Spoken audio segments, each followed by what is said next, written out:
I'm Lola. And I'm Mamuna. Together, we have a combined 35 years of experience within the tech scene in North America and Europe. We talk about the highs, the lows, the WTFs of navigating the technology industry and answer your questions about navigating tech careers. This is Lost in Tech.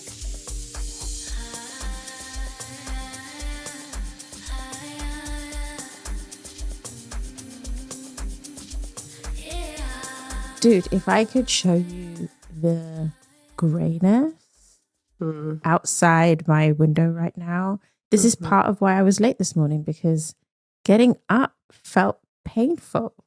This is, my husband said, I usually talk about that Wednesday in February where like it's gray and you can tell it's cold outside and you want to have a duvet day. Today, Wednesday, the 24th of January is that day for me because it just feels hard to get up. It feels hot and the weather's rubbish. It's making me miserable. I had no choice. I've been up since 5 something because I have a little child for an alarm clock. Yeah. And so there is no option. They will rip you out of that sleep that you thought you were enjoying and start your day involuntarily. The best thing I ever did was have a child who grew out of the sleeplessness phase, and now she loves to sleep. She sleeps sometimes till 9 a.m. in the morning, or she'll wake up and she'll tinker and play in her room, and she only comes to our room when she's hungry. Oh my gosh. Well, let's not brag, right? Let's not start the morning Sleep train. that way. Sleep train. Already? Yes. No, you got to keep doing it. Keep doing it. Every time, reset. Go back into reset. The outcome is worth it. Trust me. Yes, I agree. But here we are. Here we are. All things tech, lost in it. And so I think we've got tech adjacent things to discuss today, not like in tech, but yes, we woke up this morning, or maybe some folks stayed up last night to hear Donald Trump has won New Hampshire with the Republican nominations there. And I'm not going to lie, it's depressing to hear everyone basically just say, oh yeah, he's just going to be president again. Deep sigh. It's like a, I hate to talk poorly about Groundhog's Day because that's my birthday. But it does feel like everything is on repeat. Yeah, we didn't learn the first time. No. And it's like that, what is it? The definition of insanity is doing the same thing over and over, expecting different results. Yes. It's crazy to watch. People are having the same complaints and the media is doing this, going through the same motions as last time to the same result, marching in the same direction. So here's where my inner conflict comes in, because I'm not in the US. I do not get a right to vote. I'm not a citizen. But if you zoom out objectively, the reality is Donald Trump was good for tech. That's a hot take. Say more. Oh, yeah. So I agree. Businesses feel that under Donald Trump, this supposedly great businessman who apparently is just a plain liar, but hey, he's still rich, so something must be going on that's good. He makes good economic policy decisions, or they expect him to, or they know they can influence the decisions that he makes. And under his presidency the last time, it coincided with COVID, yes, but we had a boom. We had tech company stocks went through the roof. A bunch of people made a ton of money. We were still in the zero interest rate era. The implications of all those decisions came under someone else's tenure. That's what I was going to say. Yeah, but Donald still looks like the guy who brings good times. And so like the Davos conference that happened in the last week, the consensus apparently from all of these billionaires who care about making more billions is that he's going to be president. So let's start planning for it. And the sentiment was good. So this is the problem we have. The people with money want him back. Yeah. And conversely, our industry did better under Donald than it has done since Donald. It hurts my mouth to say those words. It's interesting, right? Because I feel like presidents get the benefits of the former normally. Mm-hmm. And so I'm curious for the policies Trump put in place, what benefits did Biden reap, if any? No, I think it can be benefits, but it can also be the troughs. Like there's just a natural peaks and troughs. I think Biden just got a ton of troughs. Mm-hmm. Yeah. Which speaks to where we would potentially go if that man came back into power. But people have short memories. They will only remember the money they made in 2020. They're not going to remember that in 2024 or 2023, they lost a ton of money. Mm-hmm. Right? It's like he presided over a boom time and then Biden came in and the good times were over. Oh, boo, you killed the party. It's that kind of, and the thing is, honestly, like this, when you think about it with money, this is how these guys think. It's like everything is a financial year. What happened in that financial year? What happened in the subsequent one? And as much as you can be like, Trump is a fraudster, Trump overinflated his earnings, he did this, he did that. You can't fake being that rich that much. Yeah. Ask the guy in New Jersey who they found out that he basically was stealing money and faking his entire background. Like, if you ain't rich enough, you don't get away with it. Yes. I think, so I think tangentially we could also talk about Elon in the same way. Our favorite supervillain. Supervillain. And the reason I say that is because it feels like we oftentimes gravitate towards these very polarizing figures. And when I say we, I think more about like the media and businesses. When you hear who takes up the market share of the news, it's often Elon and Trump. And I believe, the news generally is a business and they're focused on making money and they want to make sure that they can gather as much of your mind share, ear share as possible, right? So you hear Elon constantly in the news for decisions that he's making. Most recently with the 25% voter share request that he said that he wanted for Tesla because he doesn't feel comfortable building Tesla into an AI robotics superpower. I don't know. I forgot the word that they used there. He used there. And that's being covered. You hear, like all of his companies, whether it's X, formerly Twitter, SpaceX, whatever it is, all these decisions and paths, these folks feel enabled to kind of put these, Andreessen, what was it? The manifesto. Yeah. There are these individuals out there that we gravitate towards talking about, breaking down their thoughts, their opinions, where they're going, why they're going that way, because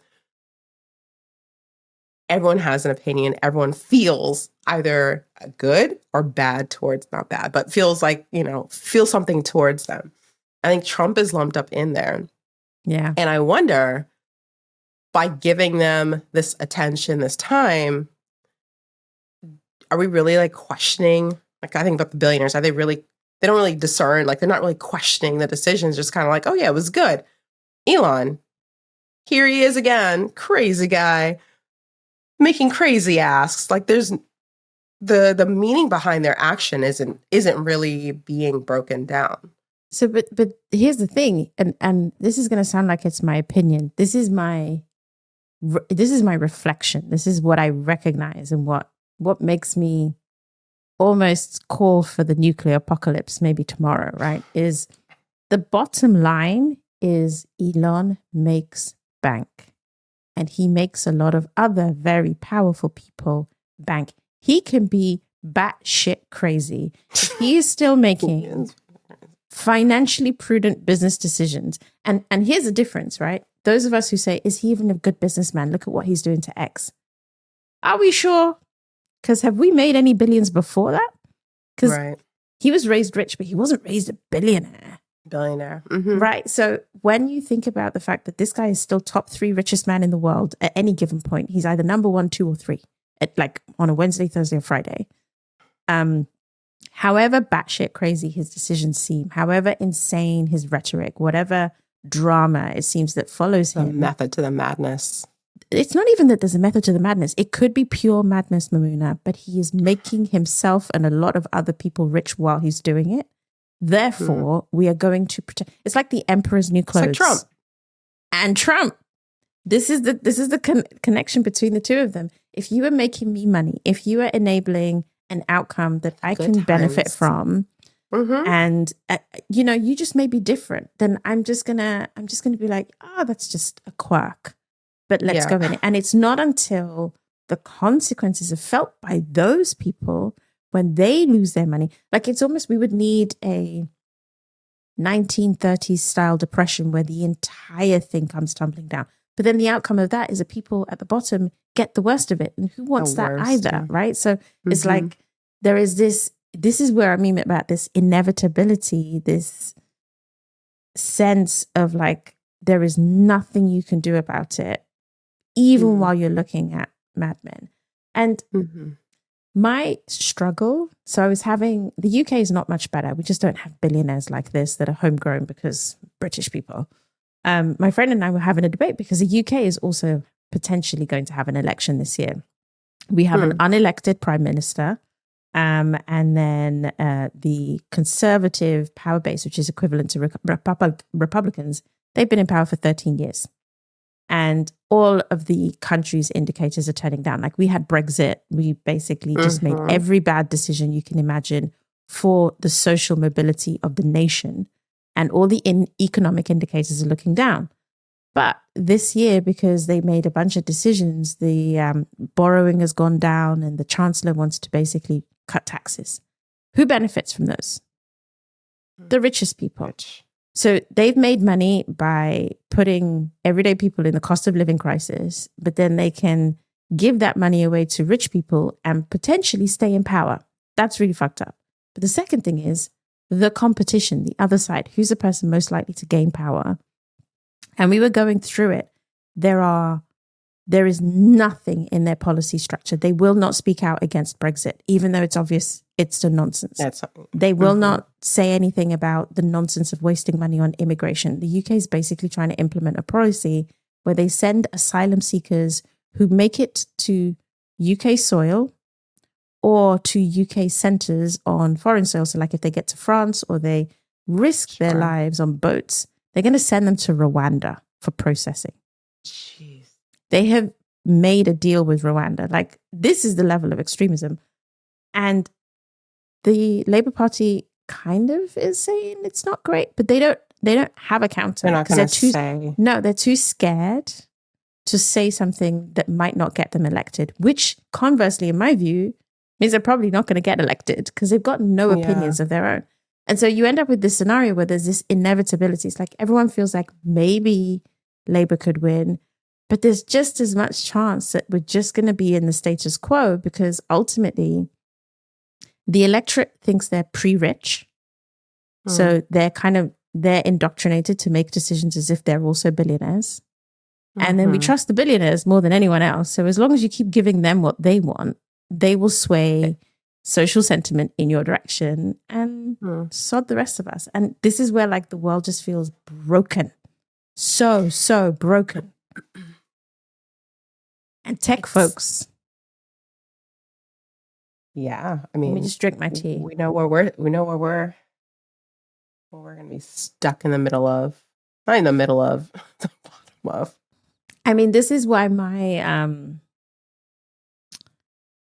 hypocritical but small moral relief comes from working on tech that is decentralized. Because I can say that if my tech work does well, there is a shared ownership structure that means a lot of people, a broader set of a lot of people do well if they want to.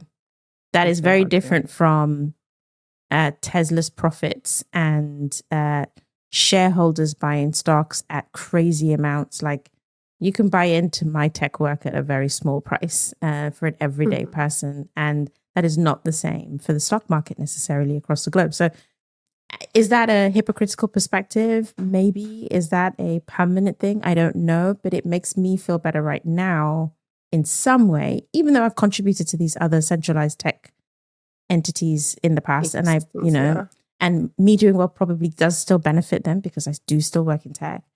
Yes. If Trump gets in and Elon's there and they're like, scrap this AI regulation crap, it's going to suppress innovation, tech stocks are going to go up. They're going to go up. Right? Which is, it's such a crazy world. Like, you think about all the incentives, they're so backwards. Like, it just, at the end of the day, our incentives are backwards. The goal is for rich to keep getting rich, and they're going to do whatever it takes to casuals, everything around me. We should put that in the show notes so people can play this in the background. Wow. Dollar bills, y'all. But seriously, that's what it comes down to. So let's talk about we enable. No, go ahead. Well, I was going to say, let's talk about the counters, right? Because as much as I was like, how the hell does this guy get so much attention? Bloomberg launched a podcast. One? Well, Bloomberg launched a podcast this week called Elon Inc. And I was like, you guys are such suckasses. Like, why are you doing this? Yeah. And then I reflected again and I was like, do you know what? The amount of power he has already amassed and the amount of influence he has, we do actually need the media to do their job and apply Someone scrutiny. Needs to pay attention. Yeah. Yes. Now, I've not listened to the podcast, so I need to figure out if it's a kiss-ass podcast or genuine critical interrogation of what his behaviors and deep the impacts analysis. are. Let's see. But I do kind of see the value in, like, it's literally a podcast dedicated to the decisions of Elon Musk. We'll put it in the show notes. Yeah. Show notes. You kind of need this. The other if one, done the right way. If done the right way, exactly. In theory, this could be a good thing. If it's not, there's a ton of Trump ones, right? Well, yeah. I mean, we and need it's a people rehash, to counter, but there's no real scrutiny. There's no real analysis. It's just like, oh yeah, today he did this, and he was here, and he wore this, and it's like it doesn't or matter. Even a conversation that is not because even we're guilty of it. Like, the problem with people who counter Trump and Elon is we sound like snobs. And it sounds like they are beneath us. So we're looking down on them, even though we are not as rich as them. We actually need a voice that's almost like objectively assessing decision impact in such a way that it does get heard, which I don't think exists right now. The other thing, a little bit more pop culture, is there's a film coming out this year that I can't decide if I'm going to watch or not, if I'm completely honest with you, because it scares the living daylights out of me. And it's called Civil War. And it's basically an examination. Yeah, no, I know. It's like, we're used to seeing war films from like World War II, or like, let's go talk about the Middle East and, the brown sand people and all of those things. That's a terrible thing to say. We should cut that out. Let's go see films in the Middle East, films with, bombs landing in the Middle East because, terrorists and stuff. This is a film set in the United States of America about civil war between different factions of American society. And that makes it really scary. There's like a clip in the trailer where this guy has someone on his knees, has a gun pointed at them, has like blood on his hands. And they're pleading with him, we're Americans. And he just pauses and he's like, what type of Americans? And I'm like, we are entering that era now. We're already there. Like I like to laugh and watch when Jordan Klepper and others go and interview, like, Trump supporters are like very ardent supporters, and they're saying off the wall stuff, but you listen to it and they truly believe what they say. The interviewer will ask them questions and it'll be a very circular conversation where the interviewer is not making any progress. But the individual is unable to see that. So in their minds, they are repeating their lines. They are repeating what they've been indoctrinated with. And that's problematic. That's how you get to the point where people are like, oh, well, they told me to go out and shoot them. So I did it because, hey, I have to save this group. Or, even was it QAnon? Like the group was so far into this person, this, I don't know, I forgot, I don't know what they call it, but like this individual that was telling them what to do, how to think, what, you know, and it's cultishness. It's wild. It's cultishness. But so you should watch that trailer, by the way, and then I would love to see if people are going to watch this film. I think it's probably a great film. I don't think I can. Scary. It's scary. It's also that thing of, you know, I think anyone interviewing Trump supporters from a non-supporting perspective, the issue they constantly come to that I observe is that the person being interviewed knows they're about to be made fun of and they're resisting that outcome. And sometimes I think see that some of them are trying to prove that they're really trying committed. To prove a point. Yeah. Yeah. They're not only that they're committed, but that there's reason in what they're saying. Mm. It's interesting. I think they believe it so much. And so if we were objective and we were on the other side of it, and you truly believe that what you were saying was true. Yeah. How do you come out of that? How do you see the other side of that? That's why they have to have de-indoctrination. Like, you know, what do they call them? Places for people who've been like brainwashed, turned off. Yeah, because they do this for people who've been, what do they call them? There's like a phrase for when you have been cultified and then they're trying to bring you back. Yeah. I can't think of the word. I do.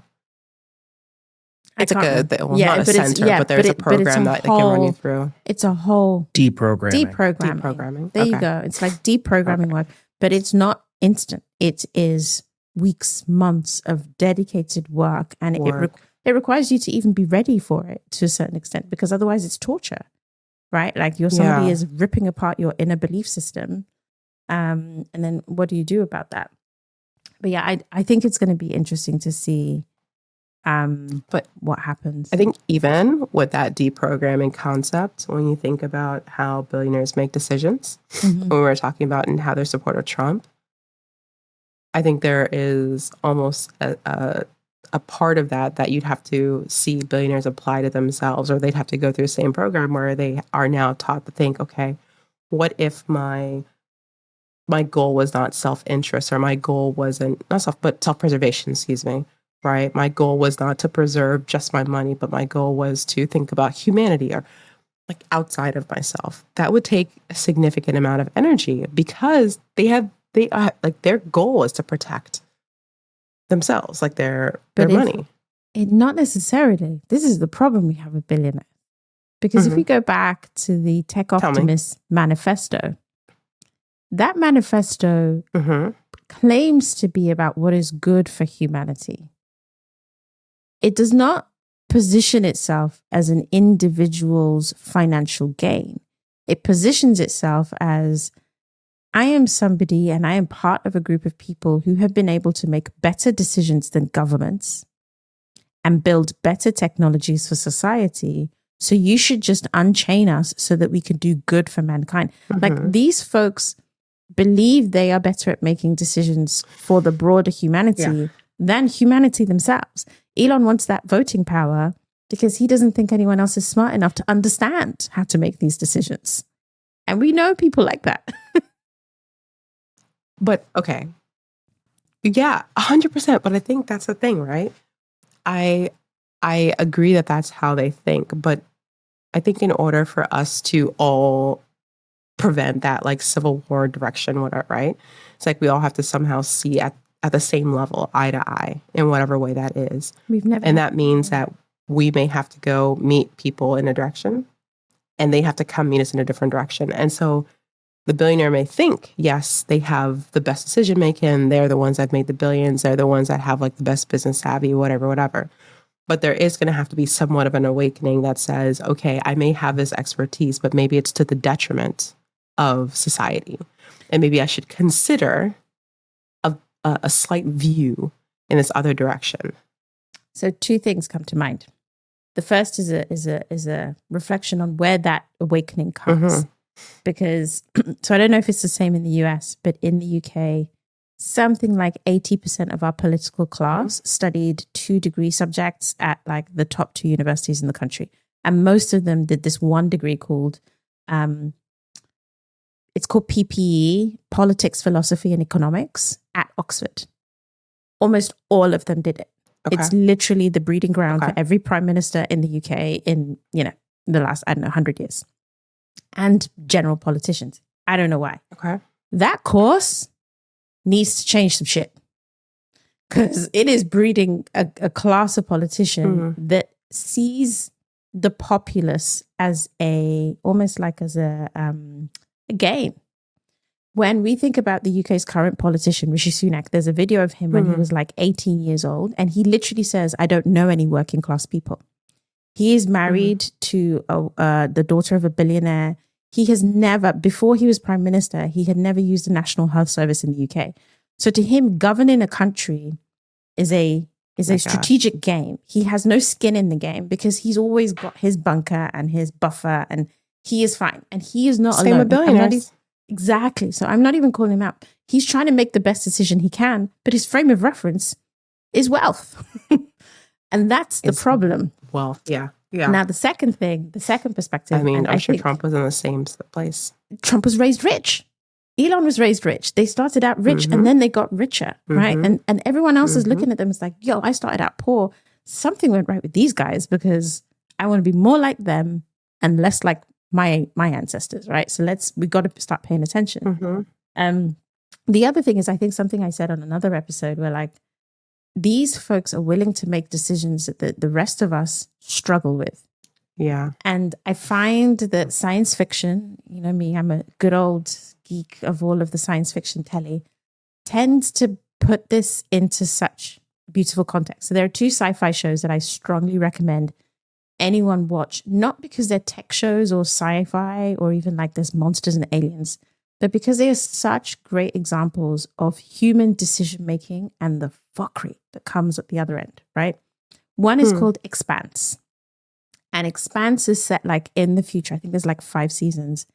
And it's basically like a world where we've colonized asteroids, we've colonized planets, and we've started to almost create a counterculture of people who were raised to mine asteroids or mine planets and don't have the riches and bounties of Earth, but they are originated from Earth, but they're now a subclass, right? So there's like terrors and earthers and all of these other things. And there are all of these assumptions that get made about who they are and what they're allowed to have and what it means. And then there's the political class and the decisions they make. Expanse, super interesting show. I highly recommend it. The other one that's out now is called For All Mankind. And I wasn't into this, but my husband got me into it. And this is almost like even more current because it discusses the space race, but what would have happened if the Russians made it to the moon first.